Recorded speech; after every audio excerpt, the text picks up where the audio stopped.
자, 3학년 여러분, 간지쌤입니다. 오늘은 화학 반응에서 변하지 않는 질량입니다. 질량 보존 법칙인데요.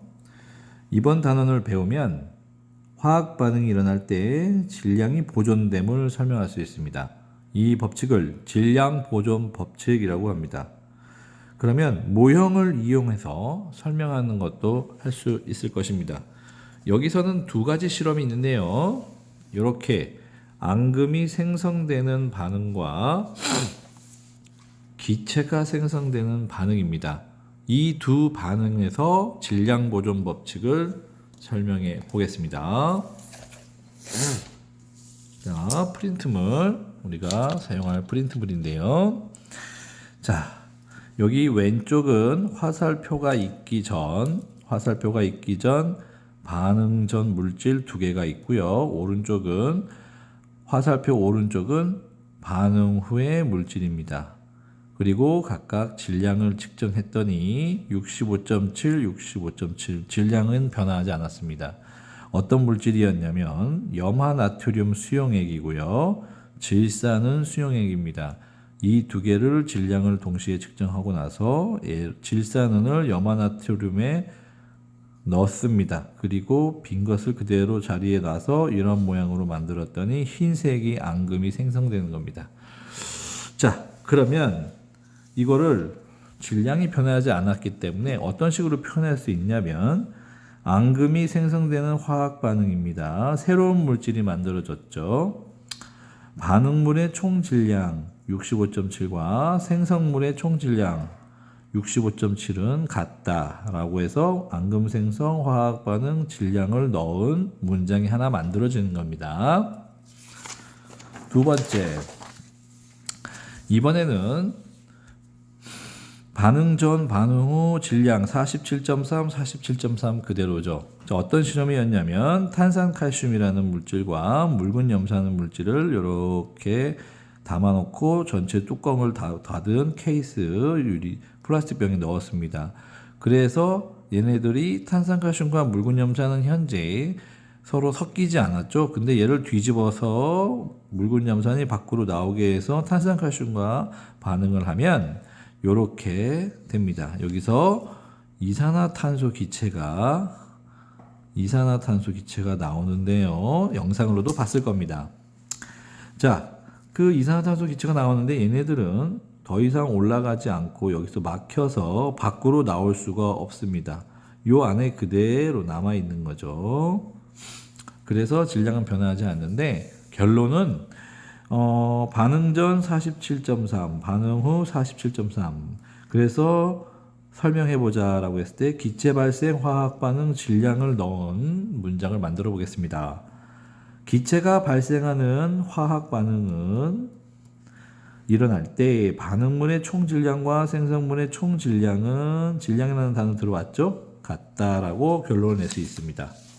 그러면 모형으로 설명을 해볼 텐데요. 먼저 질량 보존 법칙의 정의를 알아보겠습니다. 질량 보존 법칙이란 무엇인가? 화학 반응이 일어날 때 반응물의 총 질량과 생성물의 총 질량은 같다. 이를 질량 보존 법칙이라고 한다. 자, 아까 했던 실험이죠? 요 실험과 요 실험. 질량이 65.7, 65.7, 47.3, 47.3 같아. 이렇게 질량이 보존되는 법칙인데요. 자, 모형으로 설명해 보겠습니다. 자, 반응물 염화나트륨은 이런 식으로 분자를 표현했고요. 질산은은 이런 식으로 분자를 표현했습니다. 눈에 보이지 않지만 질산은은 이런 형태의 모형으로 이런 형태의 염화나트륨으로 이제 반응을 하면 둘이 섞었을 때 입자 배열이 바뀝니다. 이렇게 요 염소는 요 은과 만나고 요 나트륨은 요 질산과 만나서 이렇게 파트너가 여기 있던 게 여기로 가고 여기 있던 요 노란색이 이쪽으로 가서 이렇게 돼버리는 거죠. 자, 그래서 생성물이 서로 파트너가 교체된 것처럼 보입니다. 그런데 여기 원자의 종류랑 원자의 수를 한번 볼 텐데 반응 전과 반응 후가 있어요. 자, NA라는 나트륨 물질이 이 노란색인데 화살표가 있기 전 반응 전 이 나트륨은 한 개가 있었고 반응 후에도 오른쪽에 가보면 전체적으로 요 한 개 여기 있죠. 변하지가 않습니다. 염소 볼까요? Cl인데 얘가 염소예요. Cl. 요 Cl의 녹색은 반응 전에 한 개였고요. 반응 후에도 한 개 그대로 유지합니다. 이번에는 은 볼 거예요. Ag. 얘가 은인데요. 요 청록색이 반응 전에는 한 개, 반응 후에도 한 개, 한 개, 한 개. 질소 N 볼까요? 질소는 요 파란색인데요. 한 개가 한 개 그대로 되죠. 산소는 하나, 둘, 세 개가 하나, 둘, 세 개, 세 개, 세 개. 이런 걸 봐서는 자, 반응 전에 개수 11113, 반응 후에 원소의 개수 11113. 그리고 원자의 종류 볼까요? 나트륨, 염소, 은, 질소, 산소. 반응 전과 반응 후 나트륨, 염소, 은, 질소, 산소 그대로 똑같죠. 그래서 원자의 종류와 원자의 종류, 이 원자의 종류 요 하나, 둘, 셋, 넷, 다섯 가지는 변했나? 변하지 않았습니다. 그러면은 이 원자들의 반응 전후의 숫자 11 안 변했고 11, 33 그대로 원자 수는 변화하는가? 아니요 라고 정답이 되는 겁니다. 자, 이렇게 원자의 종류와 수가 변하지 않습니다. 기체 발생도 마찬가지입니다. 이렇게 탄산 칼슘과 묽은 염산을 반응하기 전에 47.3, 반응 후에는 47.3인데 이것을 모형으로 설명하면 탄산 나트륨은 요 CA 칼슘과 C하고 O가 3개 붙은 탄산이 이 염화수소 HCl 염화수소랑 만나면 여기서 요 칼슘이 염화수소 사이에 붙고 여기 있던 수소 두 개가 이쪽으로 날아가서 산소하고 붙고 여기서 CO가 이런 식으로 나타납니다. 그래서 생성물은 염화칼슘, 이산화탄소, 물 세 가지인데 역시 원자의 종류를 알아보겠습니다. 칼슘부터 염소 총 5가지잖아요. 칼슘이 여기는 요 노란색인데 반응 전에도 하나, 반응 후에도 하나. 1, 1. 탄소 검정색인데 요거 하나, 요거 하나. 안 바뀌었죠. 자, 산소 볼까요? 빨간색. 하나, 둘, 셋. 여기도 하나, 두 개. 여기도 하나. 그래서 세 개. 산소도 안 바뀌었습니다. 이런 식으로 2가 되는데 원자의 종류 볼까요? 전과 후에 칼슘부터 염소까지 후에도 칼슘부터 염소까지 변하는 게 없죠. 그래서 원자의 종류는 아니오가 되고 원자 수를 보겠습니다. 원자 수는 반응 전에는 11322이고 반응 후에는 11322 변하지 않았죠. 그래서 아니오라고 적으면 되겠습니다. 그래서 최종 문제를 보면 자, 이걸 바탕으로 최종 문제는 화학 반응이 일어날 때 질량 보존이 성립하는 까닭은 뭐냐? 여기서 지금 원자의 종류와 수가 변하지 않고 원자의 종류와 수가 변하지 않는다는 말이죠. 그걸 이용할 거예요. 정답은 원자의 종류와 수는 원자 반응 후 원자의 종류와 수와 뭐함으로? 같으므로 물질의 총 질량은 변화하지 않는다. 그러므로 화학 반응이 일어날 때 질량 보존 법칙이 성립한다. 이렇게 간단하게 외우면 되겠습니다. 자, 그러면 여러분 변하는 건 무엇일까요? 화학 반응이 일어날 때 달라지는 것은 무엇이 있을까요? 맞습니다. 바로 배열입니다. 배열은 다른 말로 결합 상태를 말하는 거예요. 잘 보세요. 여기 나트륨이 이 염소랑 결합하고 있다가 이 나트륨이 여기로 넘어가서 이 은과 바꾸는 거예요. 얘랑 서로 교체가 된 거죠. 결합 상태가 다르다.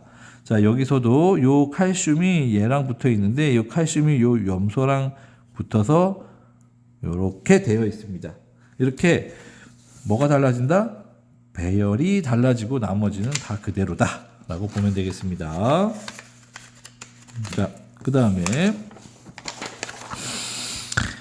질량 보존 법칙 두 번째인데요. 자, 또 다른 걸 갖고 와봤습니다. 묽은 염산과 탄산 칼슘인데 우리 아까 실험했던 건데요. 그런데 질량이 보존될까요? 여기 보세요. 271.5 얘는 270.3 보존이 되지 않고 줄어들었죠. 왜 줄어들었을까요? 보존되지 않는다? 보존되는가? 아니요. 그 이유는 뚜껑을 열어놔가지고 여기서 발생한 기체들이 날아가 버리니까 더 감소했겠죠. 뚜껑이 열려 있어 기체가 밖으로 날아갔기 때문에 라고 적으면 되겠습니다. 자, 두 번째. 똑같은 건데 묽은 염산과 칼슘인데 얘는 뚜껑이 닫혀 있죠. 여기 기체가 나오는 거 보이죠? 그런데 질량은 보존될까요? 질량을 잘 보면 똑같습니다. 보존됩니다. 그 이유는 뭘까요? 왼쪽과 달리 뚜껑이 어떻게 되어 있었죠? 닫혀 있으므로 발생한 기체, 요 발생한 기체가 밖으로 나갈 수가 없는 겁니다. 밖으로 나갈 수가 없는 겁니다. 그래서 처음과 똑같은 이 기체까지 고려했기 때문에 용기 속에 그대로 남아 있어서 변화하지 않는다. 보면 되겠습니다. 자, 연소 반응 보겠습니다. 연소 반응은 산소와 빨이 결합하는 건데요. 잘 보세요. 얘는 일반 강철솜이고요. 얘는 이 강철솜을 산화한 산화철이라고 합니다. 그러면 이 산화철은 뭐가 더해졌을까요? 강철솜에다가 산소가 결합된 거예요. 강철솜에다가 산소가 결합되니까 처음에는 강철솜인데 연소를 해가지고 산소가 결합되니까 더 무거워졌겠죠. 더 무거워졌습니다. 그러면은 강철솜은 산소가 아직 결합되지 않은 상태고 산화철은 산소가 결합되어 있기 때문에 여기 공중에 있던 산소가 밑으로 달라붙어서 떨어지는 거예요. 밑으로. 그래서 보존되지 않는다. 보존되었는가? 아니다. 그 이유는 강철솜이 연소하면서 산소와 결합하여 무거워졌기 때문이다 라고 적으면 되죠. 결합했으니까 무거워지겠죠. 그런데 얘를 보세요. 얘도 똑같이 강철솜, 얘도 산화철인데 얘는 왜 보존이 되었을까요? 똑같은 강철솜, 산화철이 무거웠는데 이번에는 왜 똑같이 보존이 됐을까요? 네, 그거는 잘 보세요. 여기 결합했던 산소들과 여기는 결합하지 않은 요 산소들 있죠. 요 세 개의 질량까지 다 측정했기 때문이죠. 그래서 반응 전 연소에 사용된 산소를 고려했기 때문에 여기서 요 산소 분자 하나, 두 개, 세 개랑 얘랑 같이 결합을 하기 직전에 모든 질량들을 다 감안했더니 얘가 들어와도 전에 있던 거랑 똑같이 되기 때문에 수평을 유지한다. 자, 여기서는 오른쪽은 산소가 결합된 거지만 왼쪽은 산소가 결합이 안 됐으니까 얘의 질량을 잴 수가 없죠. 그래서 무거워진 거지만 얘는 요 컵 안에 들어와서 측정한 거기 때문에 이 컵 안에 있는 얘 세 개까지 측정을 한 거이기 때문에 얘 합치면 얘가 되잖아요. 그래서 얘가 10g이고 얘가 하나에 1g이면 얘가 1g, 얘가 1g. 그러면은 하나, 둘, 셋, 13g인데 역시 연소를 해서 집어넣으면 얘 산화철인 13g이 나오는 거죠. 이런 식으로 연소에 사용된 산소를 감안하면 이렇게 되는 겁니다. 마지막으로 연소 반응 두 번째입니다. 나무가 있는데요. 아직 연소하기 전에 산소는 질량이 측정 안 됐습니다. 이제 연소가 되면은 얘가 이렇게 들어와서 검은색 재가 남고 수증기와 이산화탄소가 위로 날아가 버려요. 그러니까 반응 후 수증기와 이산화탄소가 날아가 버렸는데 이거의 양이 만만치가 않아요. 그래서 가벼워지는 거예요. 그래서 보존되는가? 아니요예요. 그러면 이 날아가는 것, 발생한 기체가 날아가지 못하게 잡고 그리고 연소하기 직전에 이 산소 분자를 처음에 잡았다면 질량은 유지됩니다. 그래서 질량이 보존되었는가? 아니요. 반응 후 수증기와 이산화탄소가 날아가기 때문에. 자, 두 번째 보존되었는가? 예. 반응 전과 반응 후의 모든 물질을 고려했기 때문이다. 이 고려라는 것은 측정했다는 것을 말하는 거예요. 측정. 그래서 마지막 교과서에 있는 자료입니다.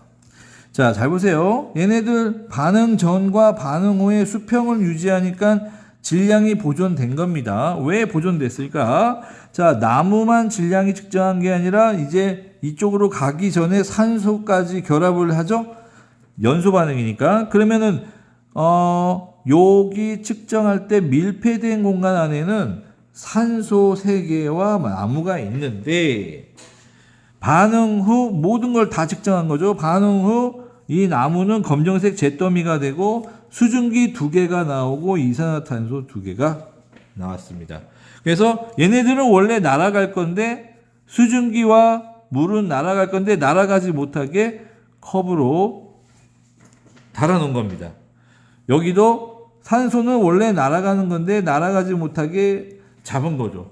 그러면 반응물 볼까요? 보존됩니다. 반응물 나무와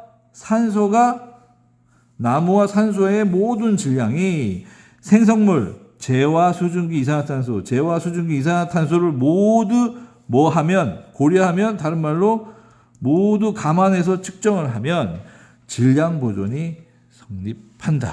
이렇게 설명을 하면 되겠습니다. 자, 오늘은 여기까지. 내일 영상에 다시 다음 영상으로 가도록 하겠습니다.